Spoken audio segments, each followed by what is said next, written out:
What's up guys, Carmine here, back again, once again for another House of the Dragon review, this time for episode 8, the final episode of the season. Off the bat, I think we can all agree that, whether you liked it or hated it, this did not feel like a finale. It felt more like the penultimate episode, if anything. I saw someone say the entire episode was a giant trailer for season 3, and I wouldn't go that far, but I can't blame people for feeling that way considering how the second half of the season was riding on the last 2 episodes to deliver, and they kinda didn't. While episode 7 did its job, 8 was just something else entirely. But like I said in my non-spoiler review, there was a lot to like here and an equal amount to dislike, which is strange, but somehow, in this mess of a finale, if you can even call it that, there are inklings of a better story here, if only the writers could get out of their own way. Oh, and stay tuned towards the end, because we gotta have a conversation about these weird calls for Dave and Dan to come back, and it's quite insane. But as always, be sure to leave a like and comment, it helps out a lot, and subscribe if you haven't already, because we'll be diving into more House of the Dragon and Game of Thrones all this week and beyond. And of course, shout out to these amazing people, you guys are great.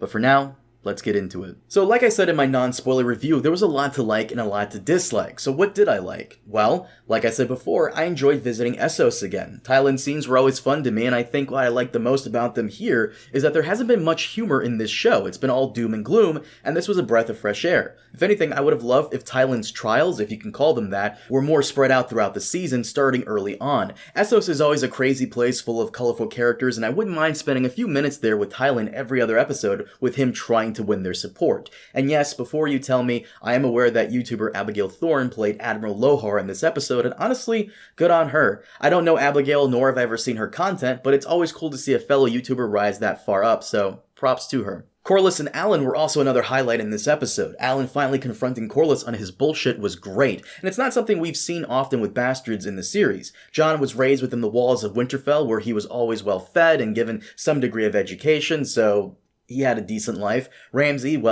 Ramsay had some level of autonomy in the Dreadfort, and even Gendry had a steady job because of Jon Arryn, but Alan, on the other hand, had nothing and needed to claw his way up. It was a great scene in this season where both characters weren't doing much other than chit-chatting by the docks. On the topic of Corlys, though, another highlight of this episode was him naming his ship the Queen Who Never Was, in honor of Rhaenys, and I love that. Jason Baela, again having great chemistry, was another highlight for me, and even Rhaenyra had some great moments here as well. First at the dinner with the Dragon Seas, and then again at Harrenhal with Daemon. Hell, her even meeting with Corlys was pretty good. Though I find it funny that, despite being her hand and most valuable ally, this is one of the few times that Corlys and Rhaenyra has ever shared a scene together. If anything, the technical parts of this episode were stellar. I love the view of Harrenhal from Dragonback, and even the shots of armies marching to war at the end was great. And despite the fact that the ending theme for the episode was a combination of songs from different houses, I still thought it was a banger. And I will say that despite the visions he received before this, Daemon declaring his support for Rhaenyra was amazing. I absolutely love when he shouts for his queen with all the soldiers there, cheering them on. It was very well done, especially their interaction here. I loved it. That said, the episode isn't without its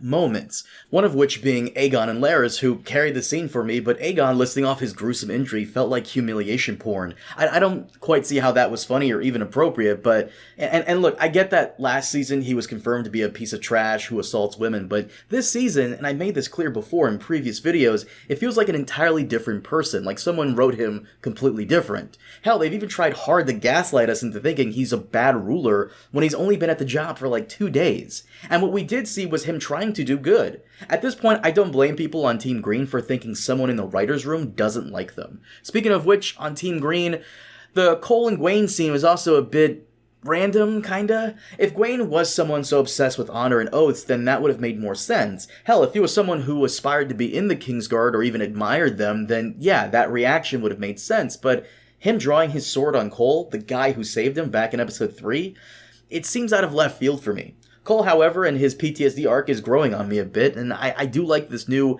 non-pompous attitude he seems to have. It makes him more of an adult that I wish he was from the beginning. And it also makes me wonder if they'll be doing some type of redemption arc for him next season before his stories end. And as for Rhaena, it seemed like there was a story there, but I have no idea what it was, and I don't think they did either, so fuck it, give her a dragon and call it a day. As for what I didn't like, oh boy, and that is the incessant need to insert certain characters into scenes where they really shouldn't be in. Alicent, for example, this entire season has had no direction, and again, it's mostly because her character in the books doesn't have anything to do, but if anything, her scenes all season felt like a coin flip. Book readers know all too well about the Targaryen coin flip thing, about how when a Targaryen is born, the gods toss a coin to see if the person will be a crazy asshole or not, and with Alicent, it's a coin flip on whether or not she'll have a good scene. I liked her standing up to Aemon, that was cool, and then the next, she's selling out her whole family because fuck you.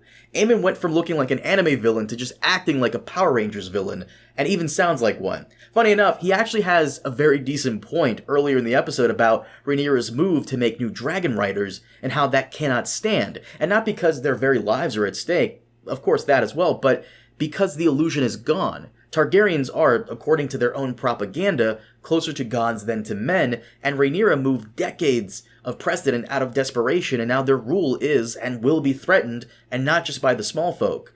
Aemon understands that, but the writers are too busy having him play crazy bad guy instead of using him to explain that to us, why this needs to be dealt with. Again, characters having any semblance of nuance goes out the window because we need Alicent to be here later on. And before I continue on, because I know some dumb fuck is going to say, well, this is your headcanon, this is your fanfic. It's not, it's actually in the source material. The doctrine of exceptionalism goes into it, and there's even a whole chapter where old King Jaehaerys fears stolen dragon eggs may give rise to a dragon rider somewhere, and even threatens war with another country over it. And before I move on from Alicent, what's funny is that their second meetup in this episode isn't as bad as the first one, but it's also unnecessary considering they will eventually meet again when Rhaenyra takes King's Landing, which should have happened in this episode, and that would have made more sense on a character level. Game of Thrones did this quite well with Season 5 when Cersei starts out with her ascending the steps of the Sept to her father's funeral. This is her ascending to a position of power now that Tywin is gone, and her story there ended with her descending from the same steps without any of it left. All of that power literally stripped away from her. Rhaenyra taking King's Landing this episode would have been a great contrast to how low she started this season, and it should have ended with her literally on a high note by flying on her dragon with the other riders to take it. Yet again, we need to push back this scene to get Alicent in there somewhere. As for Daemon and the visions, look, I've discussed this so many times, and nobody can ever really give me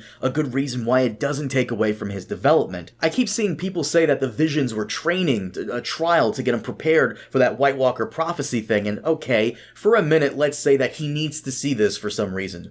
Why didn't they have it to where he sees it after he swears his loyalty and love to Rhaenyra?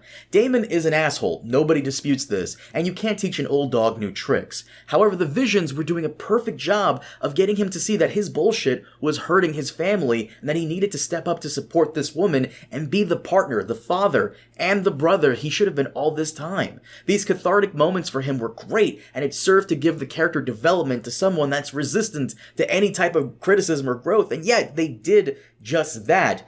And then they undid it with this White Walker thing. It's almost felt as though Alice was trying to bribe him into supporting Rhaenyra instead of just letting him come to that natural conclusion based off what he has been going through. Would he have sworn his loyalty to her had he not seen that vision of the apocalypse? Who knows? And that's the problem. Had he done so without seeing that vision, they would have cemented his story all season as actually accomplishing something. Now we don't really know, and it kinda doesn't. I saw someone online say that prophecy was always part of the Song of Ice and Fire story, and that Daemon seeing that vision fits in line with the series. No, not exactly. George has always been an advocate of free will, and this removes any of it from Daemon. There's certainly a dichotomy of free will and prophecy in the books, sure, and we often see characters questioning it, but George has never used it as a substitute for character development, and that's what it feels like here. Also, why connect House of the Dragon to one of the weakest storylines in Game of Thrones? The White Walker thing ended so badly, HBO had to scrap the prequel based around their origins. Alice, on the other hand, oh my god, that's a whole other thing we gotta discuss on the podcast, because that requires its own separate thing, and I hope you'll join us for that, because wow, I don't hate Alice. I actually really like the character. I'm just so confused as to why they chose that route to go with her, but the verdict's still out on that. Overall, this was clearly the weakest episode of the season. There was a lot to like, but also a lot to dislike, and it was not up to par with what we've expected from this series before, and it definitely ended weaker than last season, that's for sure. I don't believe the writer's strike was the cause for what happened here, as Condal has stated that the scripts were finished before it happened, but this is, again, in my opinion, HBO coming in and forcing them to stretch out the material. I've said it before and I'll say it again, HBO does not have much of a lineup as they did in previous years, and the Game of Thrones cinematic universe is their bread and butter right now, so they need these prequels to stretch out the material to keep us coming back. I've also got to wonder if this leak outline for Season 2 from last year was the original plan for Season 2, or if this guy was just making stuff up. Somehow this thing sounded way better than what we got, so it's a shame they didn't hire him in the first place.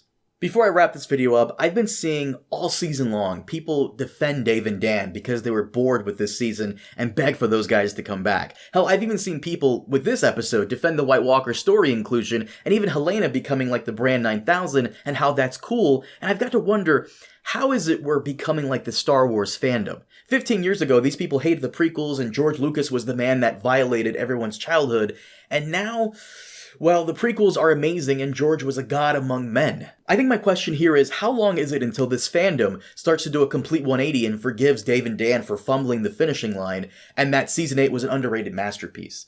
You guys hated Dave and Dan, hated the White Walker stuff after how badly it ended, and even hated Bran's personality shift, but slowly I'm starting to see a change here. Obviously it's not everyone, but I find it crazy how, for some people, time really does heal all wounds. Who knows? Maybe in 10 years' time we'll all look back at Season 8 and realize that it wasn't that bad.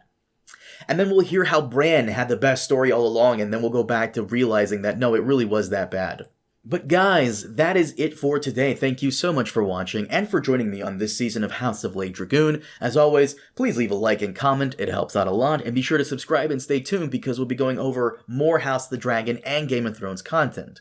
Once again, thank you so much for watching, and I'll see you all next time. Have a good one.